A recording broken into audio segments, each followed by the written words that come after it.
Right now, thousands of Australians are assuming their payments are safe in 2026. But a quiet shift in how the assets test is being applied is already changing outcomes. For some, it means lower payments. For others, it means losing eligibility entirely. And the most dangerous part is this: many people won't realize until after Centrelink reassesses them. What you're about to hear explains what's changing, why it matters, and what this means for you. This channel exists to explain Australian government and Centrelink rules in plain language.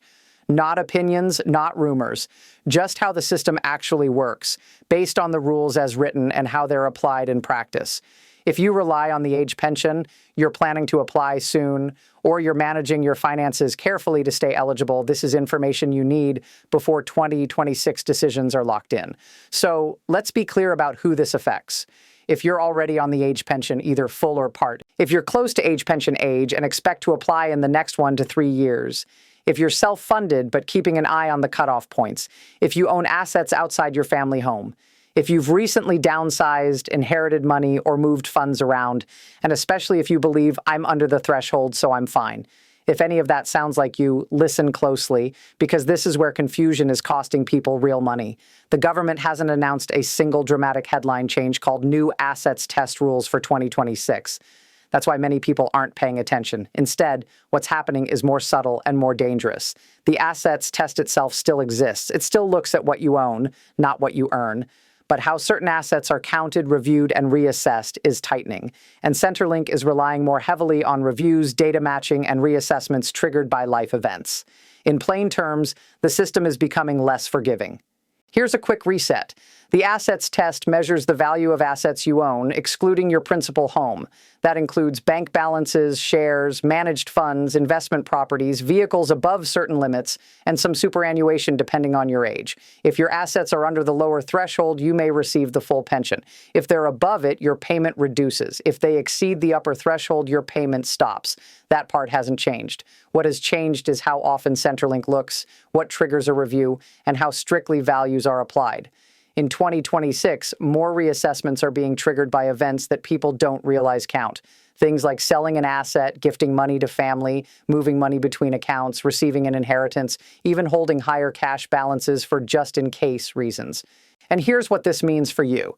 Even if your overall financial position hasn't improved, the way it's recorded can push you over a line temporarily. And temporary breaches still cause payment changes. Let's make this practical. Imagine you sell an investment asset and hold the proceeds in cash while deciding what to do next. For a few months, your assessable assets spike. Centrelink reassesses you during that window. Your payment reduces or stops. When you reinvest later, the payment doesn't automatically return unless you notify and update everything correctly. That gap is where people lose thousands. Now, here's the part most people miss. This is the critical detail. Centrelink doesn't wait for you to feel financially settled. It assesses based on what exists at the time of review, and in 2026, those reviews are happening more often with less tolerance for explanation after the fact.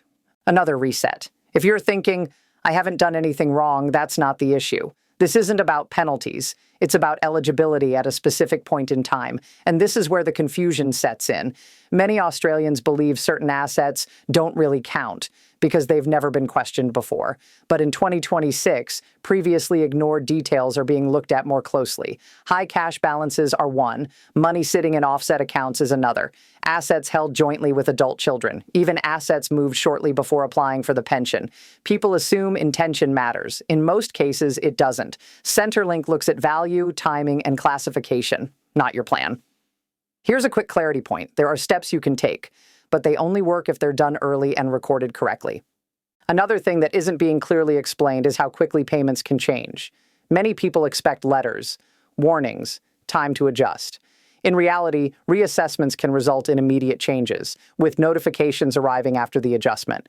If you're in a situation where your assets fluctuate, listen carefully. Temporary changes can still trigger permanent consequences if not managed correctly.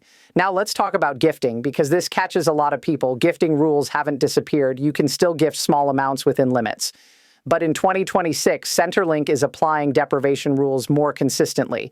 If you give away money or assets above the allowable amount, Centrelink may still count that asset against you for up to 5 years. What this means for you is simple. Helping family financially can reduce your pension even if you no longer have the money. And many people only find out after the reassessment. Now, a reassurance, there are ways to plan around this, but casual, last-minute decisions are where the damage happens. Let's move into what you should be doing now. If you're already on a payment, your first priority is accuracy. Make sure Centrelink's records actually match your real situation. Old asset values, closed accounts still listed, assets that changed form but weren't updated. These are silent problems. If you're planning a major financial move, do this before you act. Understand how it will look on the assets test at each stage, not just the final outcome. A good decision overall can still cause a temporary breach if timed poorly. If you're nearing pension age, don't assume eligibility based on today's snapshot. Look at how your assets may change in the year before you apply. That's when scrutiny is highest. And if you're holding large cash balances for safety, understand that safety in real life can look like excess assets on paper. Another quick reset. This isn't about fear. It's about avoiding preventable shocks. Now, let's run through common mistakes people are making right now. The first is assuming Centrelink will see the full picture. It doesn't. It sees numbers at a point in time. The second is delaying updates because it's only temporary. Temporary still counts. The third is gifting money without understanding the 5-year impact. The fourth is assuming downsizing always improves eligibility. Sometimes the cash left over creates a new problem. Each of these mistakes has the same consequence: reduced payments, suspended payments, or delays getting back onto the pension.